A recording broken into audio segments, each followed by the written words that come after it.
Alright, so guide to Associated Press style. So karamihan po ng mga news organizations, AP style ang ginagamit. Ibig sabihin ng style, hindi ito yung own creativity mo pwede mong i-apply. Yung sarili mong diskarte pwede i-apply. Ibig sabihin, rule po siya in writing. Alright?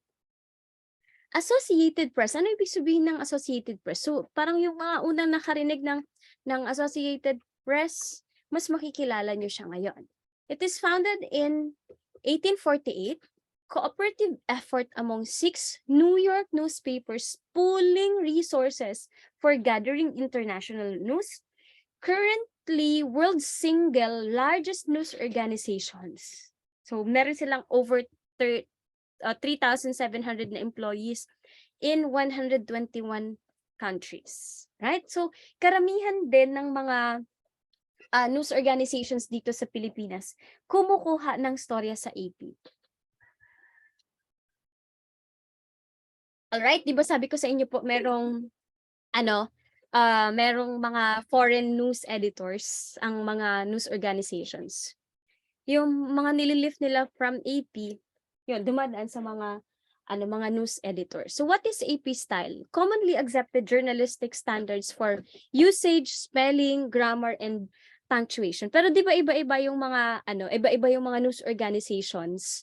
Pwede mag-lift sila from AP or they will use their own yung own style. Pwedeng baguhin, pwedeng lifted talaga everything from the AP style. Keep writing style easy to read, concise, and free of bias. Parang very, very basic siya na mas mapapaikli yung format ng isang sentence kapag nagsusulat na AP style ang style na ginagamit. So, as I've said in my post, AP style is the standard style, even in Philippines. But for also for most US newspapers, magazines, and public relations firms, and even yung mga online organizations, AP style din po ang ginagamit. So bakit? Because it is accurate, it is clear, it is tight, and of course, it is neutral. Pero sa Philippines, 'di ba, dahil sobrang lakas ng hatak ng mga news ng mga politicians dito na aapektuhan na yung journalism and the online industry. Right? So simula tayo sa number. Please take note of this. Pakuha po ng mga notebook nyo because after the undas, I'll be posting mga activities, mga editing activities, then of course quizzes, in-person quizzes and online quizzes about topics natin. Di ba wala pa tayong quiz? Paki-take note po ito. Right? Yung mga i-discuss ko, may mga i-discuss ako na wala dito, may mga sample ako na wala po dito. Right? Numbers. First, spell out kapag whole numbers below 10. So, halimbawa, 9. At least, 9 students were killed. So, yung 9, buong 9 mo siya na isusulat. Pero kapag headline na, 9 lang na numerical ng ilalagay. But when you write it in your story, kapag nagsulat tayo mga below 10, in words siya. Then kapag 10 up, in words na po siya. Alright? Numerals that start a sentence. Example, 27 detainees were released yesterday. O sabi mo nga ma'am, dapat kapag 10 up, kailangan po, numerical na ang isusulat. Pero, kapag ang sentence mo ay nagsisimula sa ganito, ang sentence mismo nagsimula sa number, so you need to spell it out. Okay pa? So, hindi pwede na magsimula ang sentence na numerical ang gamit mo. Na number 27 ang gamit mo. Right? For large numbers, use hyphen to connect word ending in Y to another word. So parang, alam naman natin to, di ba? 21 or 76,000. So, alam naman natin yan. Sa math pa lang natin na elementary math, alam na natin yan. Next, use figures. Yung sabi ko numerical, figures 10 and above for all ages and percentages even less than 1, less than 10, right? So use figures for all ages and percentages. So hindi pwedeng kapag magsulat ka ng edad na in words mo pa, pwede mo na siya ilagay na in figures. But if you will be writing it na sa unang sentence, ang isusulat mo ay words pa rin. Malinaw po, kapag number ang isusulat mo na unang word siya sa sentence mo, word ang ilalagay mo, hindi yung figures. Hindi yung numerical. Next, places, addresses. Ito po AP style to na sinasabi ko. Addresses, abbreviate words, street, avenue, and boulevard only after numbered address. Never abbreviate drive, highway, place, etc. Kasi po, may mga unique names, di ba? Ang mga street na yan, halimbawa, Jose Panganiban. So, hindi pwede kapag nasulat ka, J. Panganiban lang. Unless, yung pangalan talaga ay J. Panganiban lang talaga. Right? Pero kung ang totoong pangalan niya ay Jose Panganiban, isusulat mo Jose Panganiban. Right? Abbreviate compass directions in numbered address. Example, 50 South Court Street. South Court Street dapat ilagay mo. Huwag kang maglalagay na S Court Street. Dapat clearly written po siya. Right? Kasi kayo lang naman nakakaintindi ng S, ng ST na yan. Yung audience, hindi. Next, states. Dito siyempre sa ibang lugar, mga states, diba? America, parang United States of America, ang daming states yan. So, dito sa Pilipinas, mga provinces, tama? Yeah, provinces. Spell out names of states unless preceded by a city, county, or military base name. Example, spell out Alaska and Hawaii and states with 5 or fewer letters. So, parang dito, Legazpi City, Albay, di ba? Albay, region pala, tama. Albay, Bicol region. Parang ganon. So, dapat i-identify mo kung magsusulat ka po ng istorya, Legazpi City, always write the provinces where the city is located. Diba po? So, I live in Oklahoma. I live in Tulsa, Okla. Saan yan? Diba? Kailangan i-spell out mo kung saan yon. I lived in Iowa. Kasi, Iowa, yung pinaka-state na. Diba? So, kung yun lang ang gagamitin mo. Pero kung may specific na lugar from Iowa, ilalagay mo pa. I-spell out mo pa. Next, days versus dates. Always use numerals without ST, second, RD, or TH in dates. So, laging lalagay October 10, 2022. Hindi pwedeng 10th of October 2022. Okay pa? So, hindi pwedeng 12th. Mas malala kung 30, so birthday ni Imelda Marcos? 83 ba si Imelda Marcos? 83rd ba yun na pagkasulat? So, mas malala yon. Avoid using yesterday, today, and tomorrow. Siyempre, ang storya mo, binabasa yan, di ba? Sa buong mundo kasi may mga online platforms na ngayon. So, wag gagamit po ng nangyari yesterday, nangyari today, and tomorrow. Always, right? So, pwede mong gamitin Tuesday, tapos lalagyan mo ng kailan yung date. Right? So, halimbawa, a man wanted for murder was killed during the serving of arrest warrant of the police on Sunday. Kasi Monday ngayon, di ba? Sunday. Di ba may rule tayo na nearest 7 days, parang 7-7. So, alin na Monday na mas malapit? Pero, yung ibang news editor, nilalagyan na Monday, Sunday. Anong petsa nung Sunday? Open and close parentheses, tapos October 23. So, ganun nila isinusulat. Alright? When writing about events, use months and dates. Yan. So, kapag may gagawin kang, isusulat kang storya, dapat may month and date. No need to include the year. Kasi syempre, kapag nagsulat ka ng balita, expected na or presumed na ngayong taon yan sinusulat. Tama. Unless, background information na lang, that's the time na maglalagay ka ng year. Right? Example, April 30, June 5. Yan na lang po. Wala nang ilalagay na year. Right?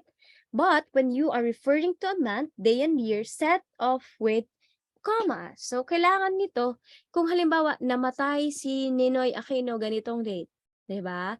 Was the day they had all been waiting for. So, halimbawa, mangyayari yung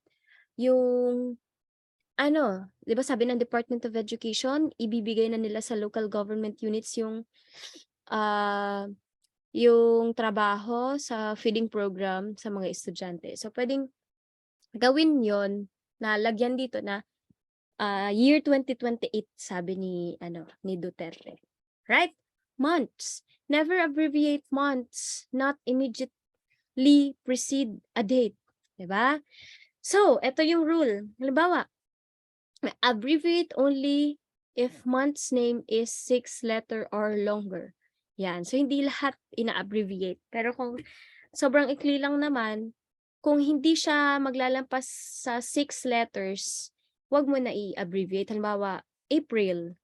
Ang April, 3 letters lang naman, di ba? So, buong April mo na, hindi mo na ilalagay na APR lang. So, ang March, 1, 2, 3, 4, 5. Ang March ay 5 letters lang naman, so wag mo nang i-abbreviate. August, 6 letters up, so pwede siyang i-abbreviate. So sabi dito sa rule, never abbreviate months not immediately preceded by date. Kung August lang, walang 6, dai siya pwedeng i-abbreviate. Pero kung may exact date, pwede mo siyang i-abbreviate. Kuha pa. Years. Add S to first year in the decade.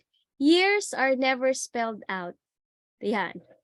Add S to first year in the decade. Mga 1990s, 1980s, 1970s, mga ganyan. Years are never spelled out. Imagine, 1960, diba? Ano ba yan? Paano pag sinulat? Pero sa mga newscaster na mga baguhan, 1960. Isusulat mo talaga yan kasi lalo na kung hindi ka pa familiar sa pagsusulat, ay sa pagbabasa. Pero sa print, never po siya na ini-spell out kasi sobrang haba na niyan, 'di ba? Sa print, 'di ba, nagtitipid tayo ng space. Next, AM versus PM. Yan. Recognize 8 AM tonight is redundant. 8 PM na tonight pa, 'di ba? Write 8 PM Monday. Right? Ngayon ay Monday, so you will write 8 PM Monday, hindi tonight. Remember, sabi sa rule, never use today, tomorrow, yesterday, maski tonight kasabay. Right? Use figures except for noon and midnight. Yan. Use figures except for noon and midnight. Halimbawa, noon time. So, noon na yon.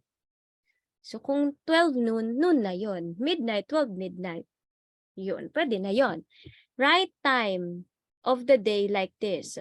2:30 AM, 8:45 PM. So, ganito din ang rule ang ginagamit ng inquirer, PM. Ang iba po, walang tuldok yung A, walang tuldok yung M. Depende sa style sheet. Compositions, right?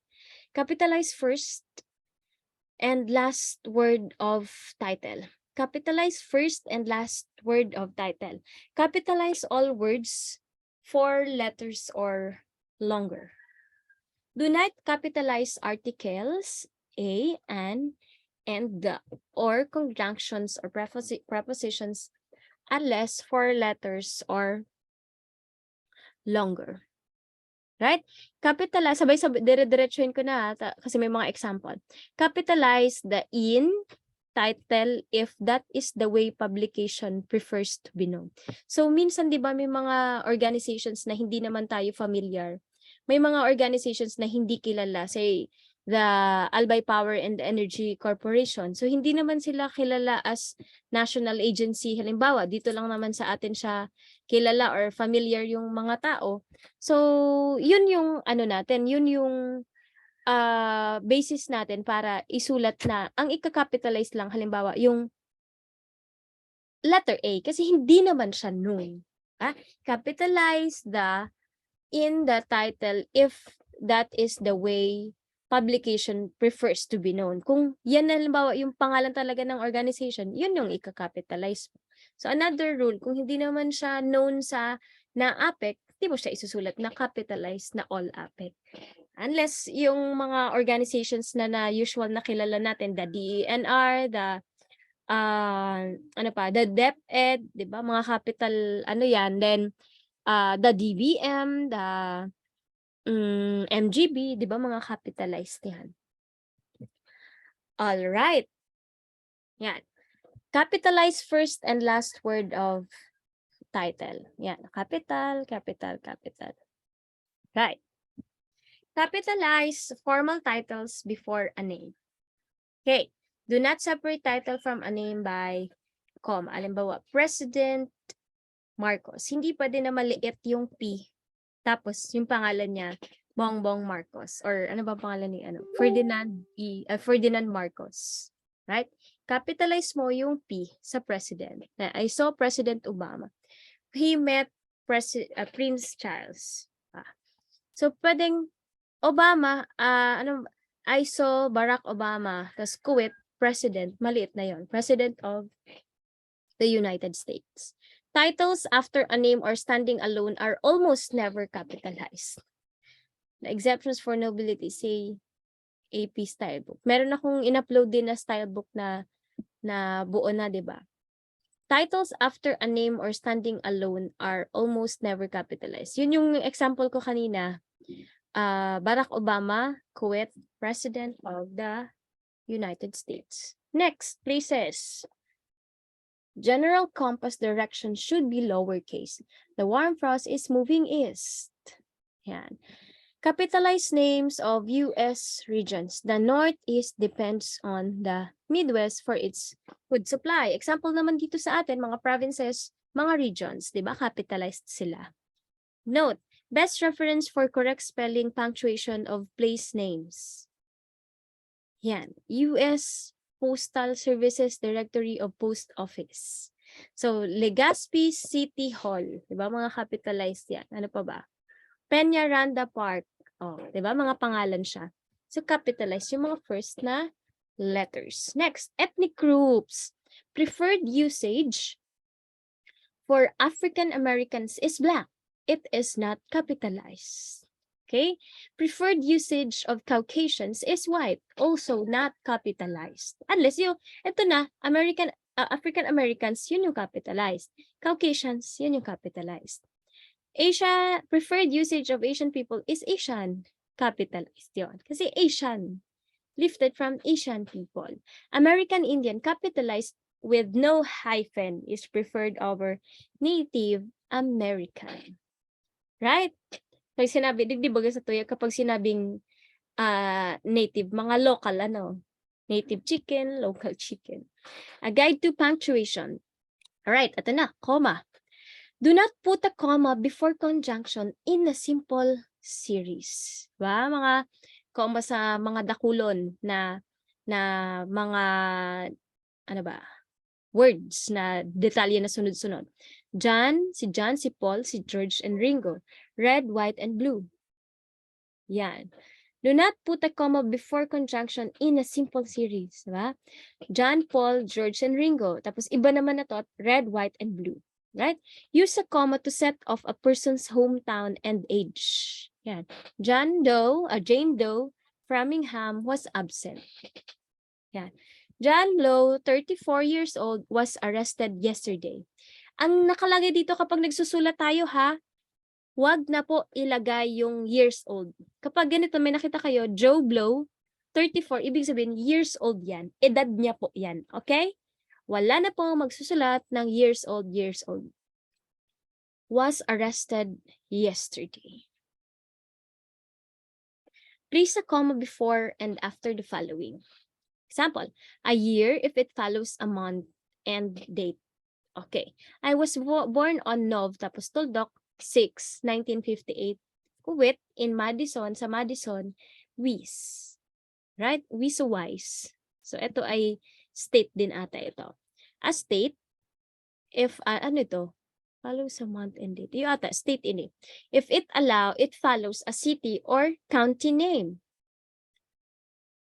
County name pala. County pala ito. I was born in Madison, tapos Kuwait, Wis, on November 6, 1958. Alright? I was born in Legazpi City, Kuwait, Albay, on November 6. Right? An appositive, a word or phrase that says same thing as a word or phrase next to it. Alright. I saw my boss, John Smith, in the hall. Yeah. I saw my boss, John Smith. Si boss niya, si John Smith. Okay? Kaya malaga, kikuwit. Kuha po. Si boss niya tapos si John Smith ay sarong tao. I saw my friend, Kuwait, tapos si John Smith in the hall. Kuha po. Nasusundan. Medyo basic lang naman siya in grammar pero ginagamit siya in rule, in news writing. Capitalize first word after colon if it is a proper noun or start of the complete sentence. He promised this. Parang nagko-quote siya, 'di ba? The company will make good all the losses. But there were considerations. Ano itong mga considerations, 'di ba? These are the following. So hindi na tayo nagsusulat na these are the following. Colon bigla lagda. Colons go outside quotation marks unless part of the quoted material. So kapag nagko-quote tayo, 'di ba, open and close parentheses. So if that is part of the quote, ilalog mo siya sa laog. Pero kung halimbawa, he promised this tapos sa lawas na ini, close quote ka na, 'di ba? Mga close quote ka digdi part tapos colon, kundi siya kasabay duman sa direct quote. Okay? Hyphen. Use hyphen for compound adjectives before the noun. Yan. Well-known actor, full-time job, 20-year sentence. Diba? So, pwede maglagay 20-year sentence. So, wala ng years bako years. Kapag may hyphen ka na, wala ng S. Diba? He was sentenced for 20 years. May S yun. Pero, 20-year sentence. 10-year. Diba? 10th anniversary. So, pag sinabi nating anniversary, year na yan, di ba? So, huwag ka na maglagay na 10th year anniversary because when we say anniversary, year na yon. Ibig sabihin, 10 taon na. Okay? Do not use when compound modifier occurs after a verb. The actor was well known. Her job became full-time. He was sentenced to 20 years. Ba? Do not use hyphen when compound modifier occurs after verb. So, itudok mo na. Wag na mag-hyphen. Use a single space after period at end of sentence. Yan. So, usual na ginagawat natin. Do not put space between initials. Yan. Ayun. So, halimbawa, MAM. So, wala na mga space kapag mag-initial tayo. C.S. Lewis. G.K. Chesterton. Quotations in the news. Yan. Madali na. 4 slides na lang. Quote marks indicate exact wording, right? This is exactly what was said. Kung yun talaga na in toto ang sinabi niya when you interviewed him or her, yung quotation marks ay for exact words, okay? Quote marks always appear outside the punctuation. Nasa labas kasi minsan may nagsusulat na etong tuldok after ng close quote. Dapat nasa loob yung close quote, okay? Nasa loob po yung close quote. When the full sentence quotation is introduced or followed by attribution, place a comma between them. Okay? So kapag halimbawa nag-quote ka digde, halimbawa bako direct quote ang pigsasabi ko when a full sentence quotation is introduced or followed by attribution, place a comma between them. Halimbawa, the BU celebrated the BU Olympics Tapos bago ka mag-close quote, mag-comma ka muna dito. A 3-day celebration of the university in showcasing the sports activities and ano pa ba? And anniversary celebration. Kuha po. So kung may sunod na attribution so may close quote, lalaagan mong comma. Again, example. The Bicol University celebrated the BU Olympics. May open quote bago so BU, tapos bago ka mag-close quote, mag-comma ka muna. A 3-day celebration showcasing the blah blah blah. Kuha po na napipicture out yung sinasabi ko. Quotations that are questions only need a question mark. Ayan. So, yan. Did he really say that? He asked. So, ito, dina-direct quote mo din siya. Kaya malagang close quote after the question mark. Next, in dialogue, each person's words are placed in a separate paragraph with quotation marks. Okay? Begin a new paragraph with each speaker.